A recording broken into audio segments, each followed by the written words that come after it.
Hey, is everything okay at home? Yes, don't worry, I'll manage everything while you're away. I know Elliot can be a little mean, but he is a good boy. I know, and it's only natural for him to feel distant from me.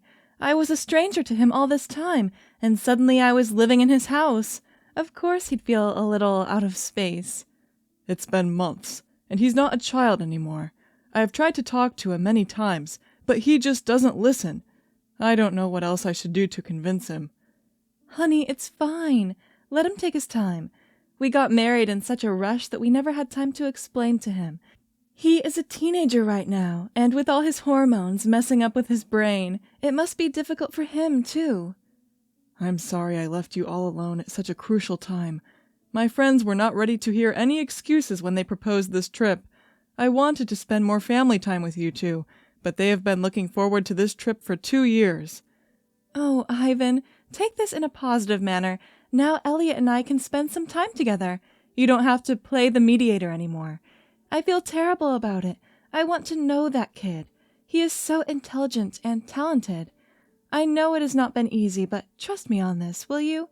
Of course, I'm not going around with some magic lotion in my satchel that can win his heart in a second, but I sure have some tricks up my sleeves. He won't be able to get away from me. I need to provide him with a comfortable space where we can have a one-on-one conversation. Thank you for being so patient with him, babe. Don't thank me, dummy. It is the least I can do for you. You put up with my cranky parents for a whole year, but this is your son we are talking about. I should have told him about us properly. It's because of my idiocy that he is treating you like this. You didn't have the time then, Ivan. Setting up another restaurant in a different city was not easy for you. You were working so hard to give Elliot a good life, and look where you are now. Do you think I got selfish? Why would you think that? I forgot about him. He was having a hard time here without me, and well, we got married without ever discussing anything with him. Are you saying you regret getting married?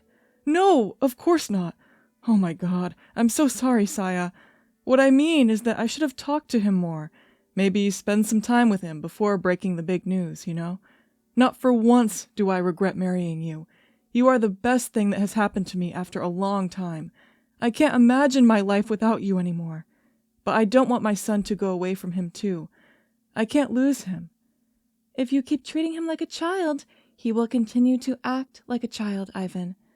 I know how important Elliot is to you, but you can't baby him forever. Some circumstances are complicated for him to understand, but you don't need to explain everything to him constantly. It will only get messy, and he might end up misunderstanding. We don't want that here. Listen, I don't want to be his mother. I don't intend to. That's a place he has solely reserved for your first wife. But what I can be to him is a friend, and I'm going to give my all to get his approval. It will be challenging, but I can manage. I'm a lucky man that I got you in my life, Saya. Shut it now. You deserve it. Thank you for being the supporter I always needed in my life. Anytime, honey. Now go. Enjoy your trip, and leave Elliot to me. We will be okay. Okay, love you. Love you too. Hey, kiddo, done with your practice? Yep, just got off. Great, you should go back home now. There's a surprise for you. I'll be staying at Lenny's place tonight. Why? I got my studies. There's a test coming. Don't lie to me, Elliot. Go home, please. Saya will be all alone. She is even preparing your favorite dinner. You have been ignoring her for the past 3 days now. She feels terrible. She is a grown woman, Dad, and I'm not her bodyguard. And why the hell is she so hell-bent on making some sort of bond with me? I'm not interested. Can't that woman take a hint and leave me alone? Can you please, for once, be a little considerate and listen to what your old man has to say?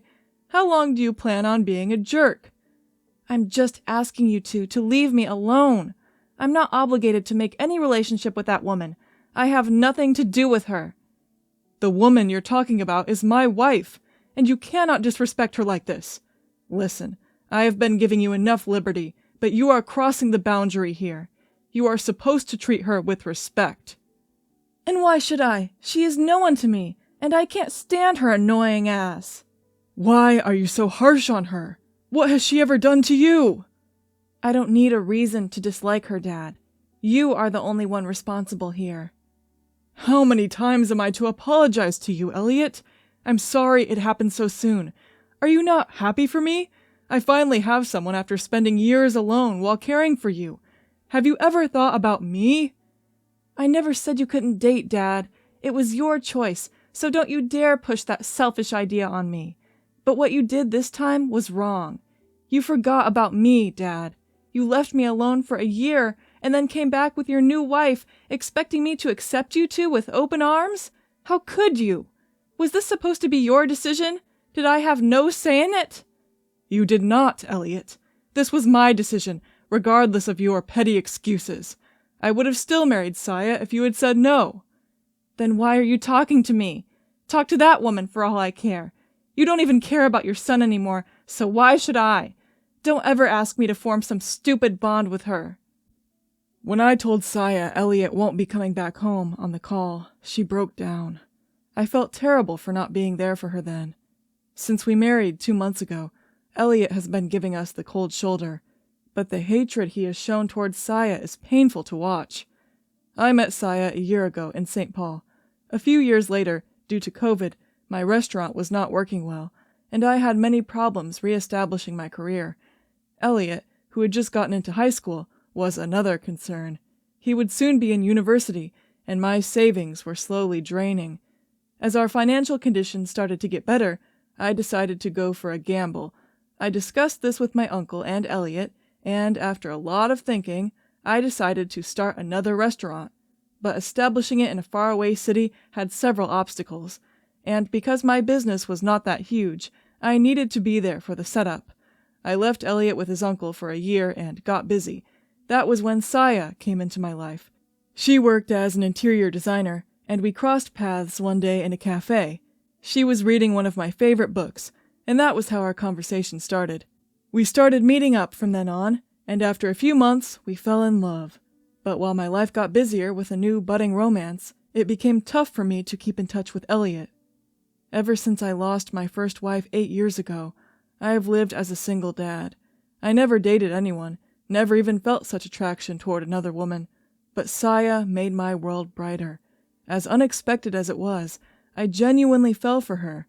At first I was hesitant, but she taught me to love again.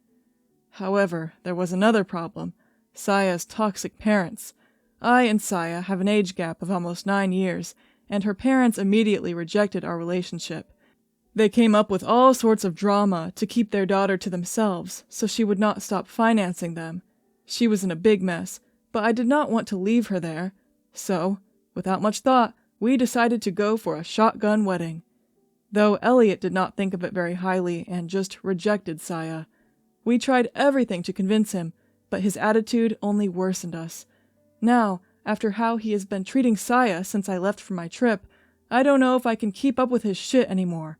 But my dam finally broke when Saya told me this. Hey, Ivan. I know you're at work and you're not picking up your phone too, but I don't think I can keep up with this anymore. Elliot. He doesn't like me. He even calls me dirty names. He did today. He has been doing it since the day you went on your trip, but I kept ignoring that. Last night, I heard him saying he wanted to punish me for ruining his relationship with you. He called me a characterless woman who has no say of her own, and said that he feels like I'm trying to make a move on him because I'm younger than you. I felt disgusted, but then again, I did not want to bring any feud between you two. You guys haven't been talking lately, so I thought I'd confront him all alone. But when I did that, he assaulted me. Saya shares a video of Elliot throwing things at her before grabbing her by the shoulders and cursing her. He calls her dirty and whatnot, while she keeps sobbing and apologizing, begging him to let her go. I made this video to show you the proof. I'm shaking, Ivan. Please come home. I need you here with me. I feel so ashamed of myself. What did I ever do? I just wanted to be his friend. But then he treats me like this? Like I'm for the streets or something. Please, Ivan, come back home as soon as possible. As I saw the message, my entire body started to shake with anger. This had gone way too far, and I could no longer tolerate Elliot's behavior. This was beyond heinous, beyond anything I had ever imagined in my son. I don't know what happened to him or what went wrong in my parenting, but I no longer wanted an abuser like him in my home. I no longer wanted to be associated with that boy, and no longer did I wish to be his father. Once he was home, I just slapped him across the face without even stopping for a second. I kept hitting him until he was on the floor. My rage spoke today as I yelled at him. He kept crying, denying all the allegations once I showed him the video, but I was not buying his lies anymore. This was enough. Without another word, I threw him out of my house. "Never come back here again! You're dead to me!" As I slammed the door in his face, Saya pleaded with me to give him another chance, but I did not care anymore. I had given him enough chances. The following day, as we sat down to have breakfast, Saya confessed to me. "I provoked him," she muttered. I dropped my spoon, puzzled. "What?" "I provoked Elliot. I said things to make him angry, and that's why he reacted that way." She started crying. "I just wanted his approval, but he would not let me in. He never even said those things to me, Ivan. I made them up. I just wanted you to punish him, but I did not know it would go this far." I could feel my pulse quicken with every word she uttered. "What are you saying, Saya? You lied to me about my son?" "Yeah. I don't know what came to me. I was so angry, and I could not keep up anymore. I'm so sorry, Ivan. Please go and look for him. Please, you can divorce me, but just go and look for him now." Before I could even process what was just told to me, I got a phone call from the police. "Is this Ivan Gale speaking?" "Yes. What's the matter?" "Is Elliot Gale your son?" "Yes. Why? What happened?" "Some locals found his body in the Mississippi River this morning. It looks like he committed suicide." My world fell apart. "What?" "We would like you to come and verify the body." The man paused for a second. "I'm sorry for your loss." Everything came down crashing. Everything. When I told this to Saya, she fell to the ground, crying. But I didn't know what to do anymore. There were countless options in front of me. I could blame Saya for Elliot's death, or I can blame myself and prostrate on the floor, cursing myself for my mistake. However, a message from his friend, Lenny, gave me an answer. "Hello, Mr. Gale. Elliot was depressed, and he was taking sleeping pills. Since you left for your new restaurant, things have only gotten worse for him. His girlfriend cheated on him with one of the best friends on the basketball team. His performance worsened. His GPA got worse, and the students at our school only made fun of him for that. Many people were jealous of him for his achievements, but the moment they saw him stagger, they decided to pull him down. He needed you then, desperately, but you forgot to be with your son in those moments, and then just showed up with someone new who accused him of such bullshit. I don't know the whole thing about your family, but Elliot was a fantastic friend, and he was an amazing son. He loved you all very much. But he just got lonely, that's all. And he didn't know how to tell you that. You looked happy. He didn't want to ruin that. He told me this. But he felt like you replaced him. You no longer spent time with him. You got distant. And then what you did last night only made his worst fears come true. He was not selected for the team and was already having a hard time. He planned on talking to you. But yeah, things didn't go the way as planned. You no longer prioritized him.